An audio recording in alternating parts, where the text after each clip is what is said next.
Assalamualaikum warahmatullahi wabarakatuh.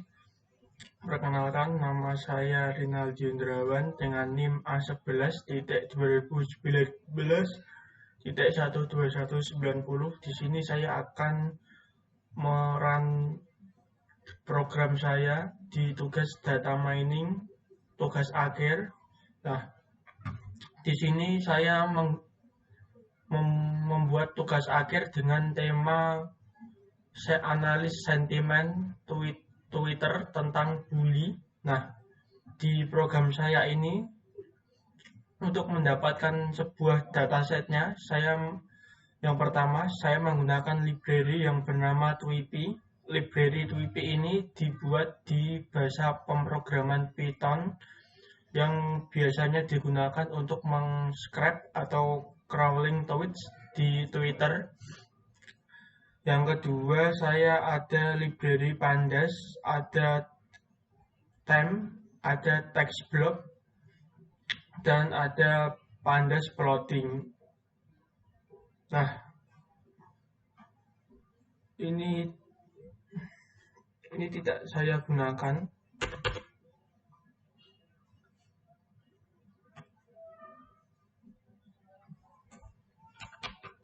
Ini tidak saya gunakan.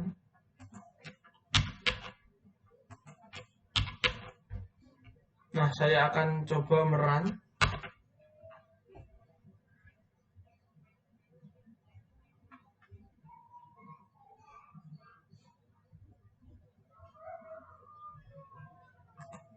Nah, di library Tweepy ini, dia membutuhkan beberapa parameter untuk dapat menggunakannya. Yang pertama ada consumer key, consumer secret, access token, dan access token secret, dan bidder token. Nah, untuk mendapatkan token ini, kita bisa membuatnya di website yang namanya Tweeper API untuk developer. Seperti ini websitenya.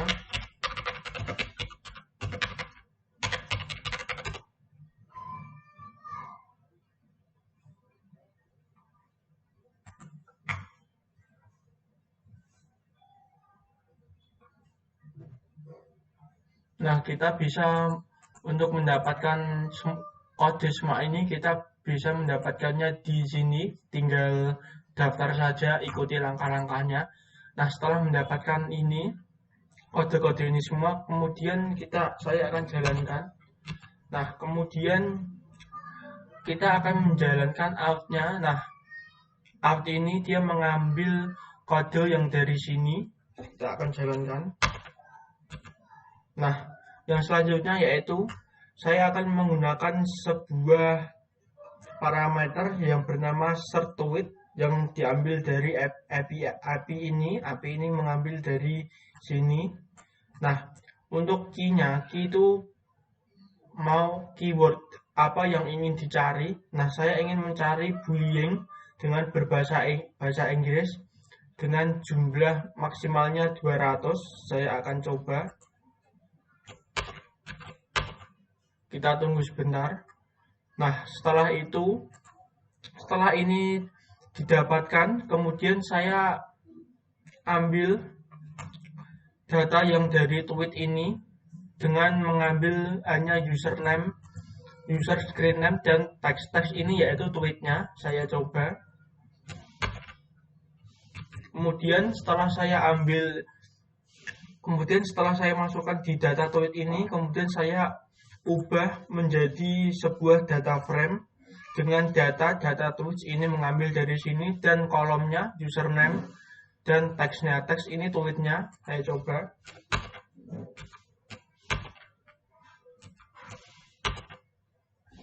Nah, seperti ini dia sudah mendapatkan data yang bernama dari username ini, dan username ini dia tweetnya rise dan seterusnya. Nah, selanjutnya yaitu saya akan menyimpan data ini ke dalam bentuk CSV. Nah, saya tidak akan melakukan meran program ini karena datanya sudah saya dapatkan. Datanya akan menjadi seperti ini.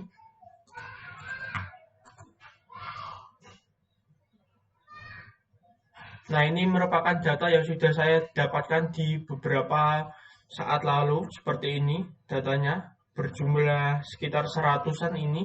Nah, kemudian setelah saya dapatkan datanya ini, kemudian saya lanjut ke programnya di Naif Bayes. Nah, di sini ada beberapa library yang saya import, ada Pandas, NumPy, dan seterusnya seperti ini. Saya coba jalankan. Kita tunggu. Agak lama karena cukup banyak library yang saya import.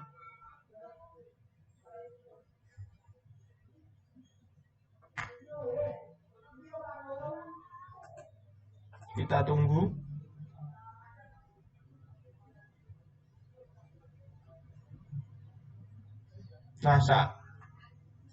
Nah, ini sudah ada angkanya.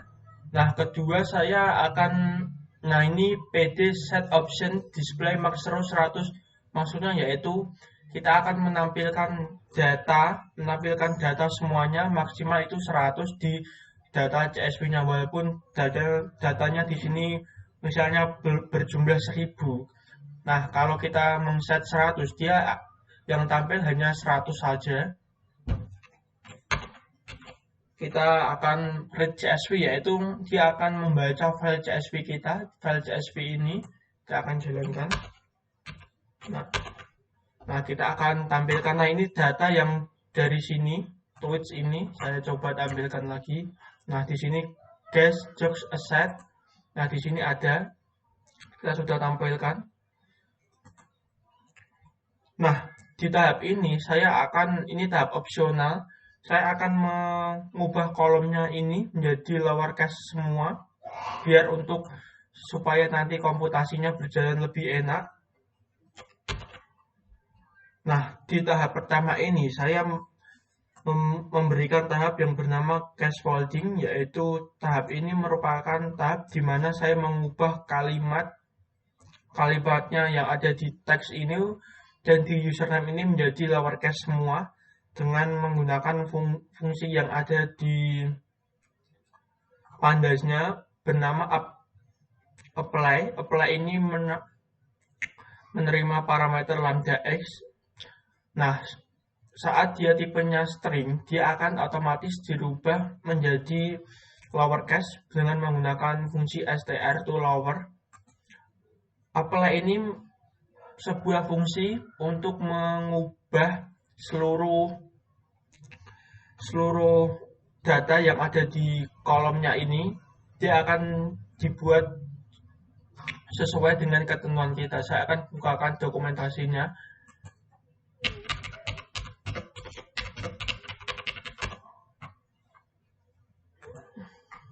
Nah, ini merupakan dokumentasinya. Nah, dia akan apply function along on an axis of data frame seperti ini. Nah, kita tidak hanya dapat membuat menjadi lowercase saja, tapi dia bisa npsum menambahkan ini, menjumlahkan semuanya tiap kolomnya seperti ini. Bisa dilihat dokumentasinya. Nah, setelah itu saya akan jalankan. Nah, hasilnya seperti ini. Data yang ada di dalam masing-masing kolom ini menjadi lowercase semua. Nah, ini guys, ini G-nya kapital, ini menjadi lowercase semua seperti ini. Nah, yang tahap kedua yaitu saya melakukan tahap data cleaning. Data cleaning yaitu intinya menghapus data-data yang dianggap tidak perlu atau tidak lengkap atau tidak akurat, seperti add dan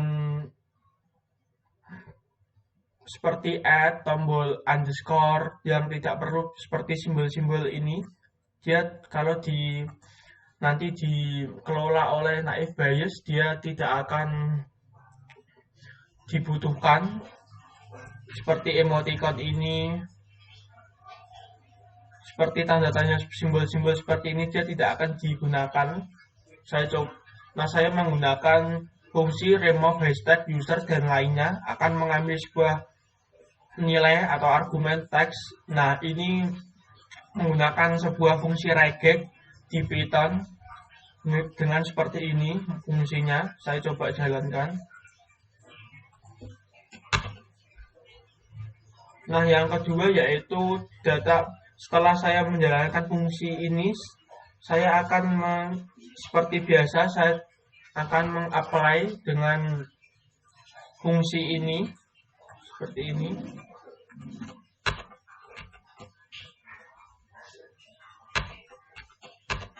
Nah, hasilnya seperti ini. Simbol-simbol seperti add seperti ini, terus underscore, dia akan otomatis hilang supaya nanti kalau dikelola atau diolah menggunakan Naive Bayes dia akan lebih mudah seperti ini. Nah, yang selanjutnya yaitu stop word removal atau disebut juga dengan filtering, yaitu tahap pemilihan kata-kata penting dari hasil token. Nah, yaitu kata subjek apa yang mewakili di dokumen seperti ini. Nah, di library saya menggunakan library stop word.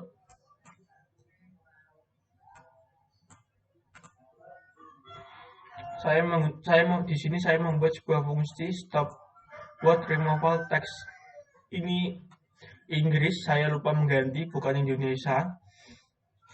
Saya jalankan.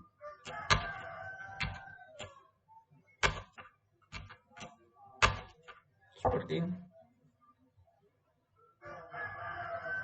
Nah, seperti ini hasilnya. Nah, tahap selanjutnya yaitu labeling. Labeling yaitu di sini akan menentukan apakah sebuah teks ini bernilai positif atau negatif. Nah, di library text block ini dia mempunyai sebuah fitur untuk mendeteksi apakah kalimat ini mengandung positif atau kalimat ini mengandung negatif. Nah, di ketentuannya jika dia bernilai lebih dari 0,05 dia akan bernilai positif dan sebaliknya dia akan bernilai negatif. Nah, kenapa saya kok menggunakan bahasa Inggris? Karena kalau di text block ini menggunakan bahasa Indonesia, dia kadang kalimatnya agak rancu karena sebelum ditentukan dia bernilai positif atau negatif di text block ini, kalau menggunakan bahasa Indonesia itu dia harus ditranslate. Nah, kadang di translate itu sebelumnya saya sudah coba, dia hasilnya agak kurang akurat. Nah, saya memutuskan menggunakan tweets yang dari bahasa Inggris semua, mulai yang ada di sini menggunakan bahasa Inggris. Nah, setelah saya coba jalankan, nah hasilnya seperti ini. Saat nilainya kurang dari 0,05 dia akan mengandung kalimat yang negatif atau tweetsnya dan seterusnya seperti ini. Nah, kemudian saya membuat sebuah kolom baru di data. Saya coba. Nah, seperti ini dia sudah ada kolom baru bernama sentimen negatif. Ini merupakan kalimatnya, ini kalimat negatif, positif, dan seterusnya.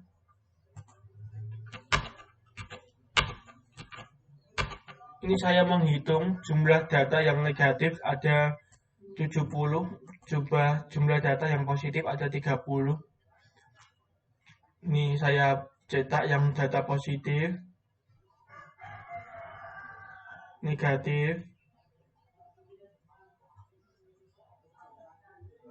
Nah, saat saya mengolah menggunakan Naive Bayes, saya menghapus data username karena tidak saya gunakan. Nah, hasilnya seperti ini.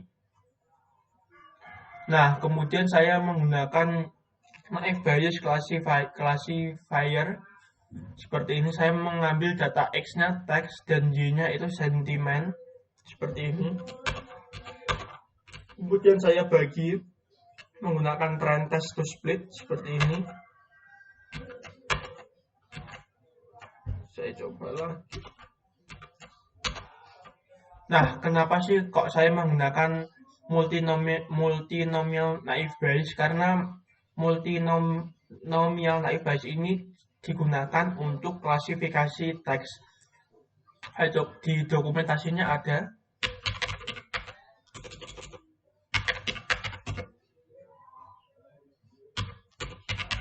Saya coba bukakan.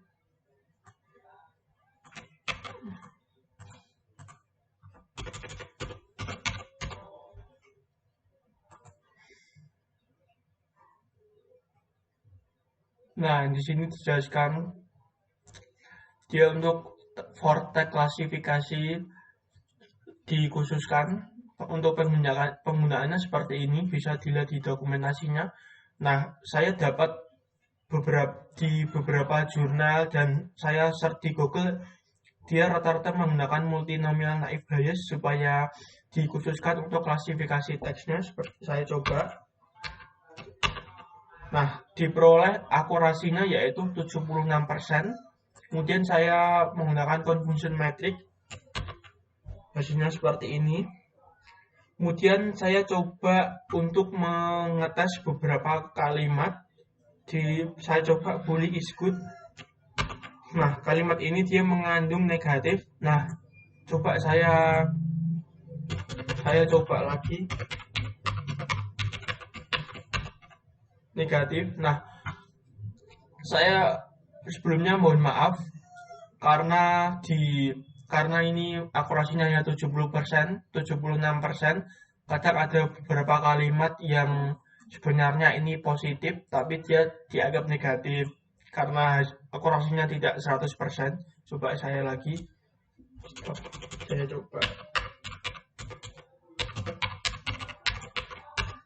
Negatif.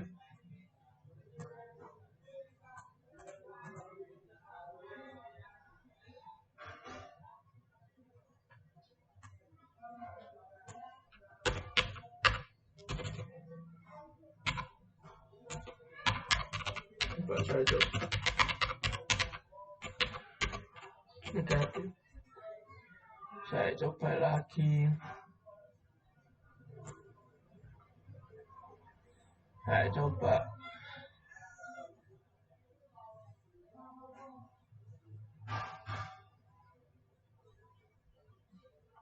Saya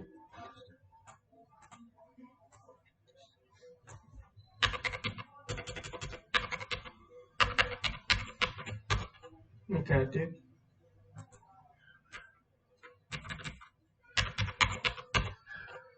Saya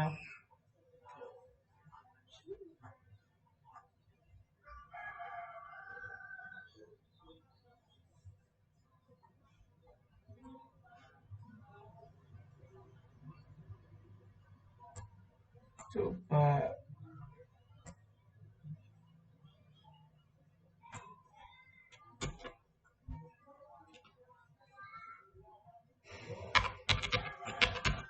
positif. Coba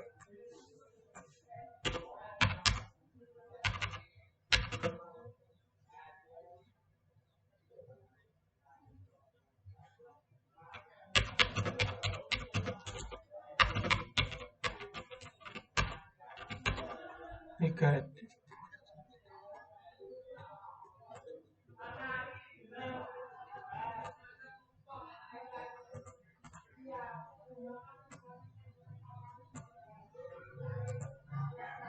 Seperti itu. Coba saya display.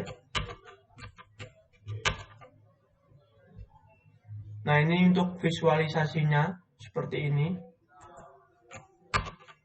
Ini untuk hasil yang lebih jelasnya, precisionnya 74%, recallnya 1, 95 dan seterusnya.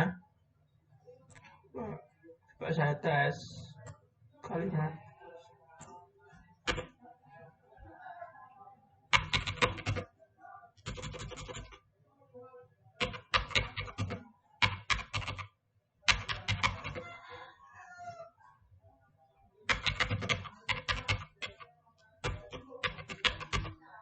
Nah, ini saya coba stop bullying for child, dia mengandung positif seperti itu. Nah, ini merupakan demo tugas akhir saya seperti ini. Bila ada kesalahan mohon dimaafkan. Wassalamualaikum warahmatullahi wabarakatuh.